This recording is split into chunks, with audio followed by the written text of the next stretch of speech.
أسطورة من أساطير الكرة السعودية. ما بوجه لك أي سؤال ماجد، بقول لك حضورك تشريف للاعبين، حضورك تشريف في هالمناسبة، بتحدثني عن تواجدك في هذا اليوم.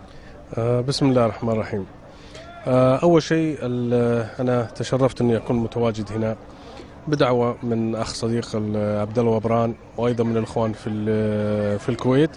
واللي أهم من هذا المناسبة، والمناسبة أنا أعتبرها مناسبة جميلة حتى لو أنها حزينة، لكن في نفس الوقت الأجانب أو الأوروبيين وذلك كانوا يقدروا المناسبات اللي زي هذه ويعملوا فيها، فإحنا أولى.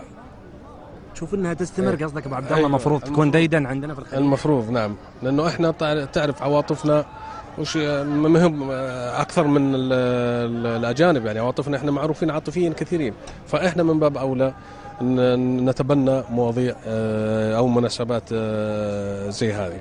اللاعب مهما كان كبير او صغير هذه اعمار بيد الله سبحانه وتعالى، لكن اللي هم من هذا كذا هي مناسبة، ليست مثلا انها تكريم. اللاعب بيتكرم كل يوم في السوق، في الشارع، في الابتسامة، فهذا مهم جدا.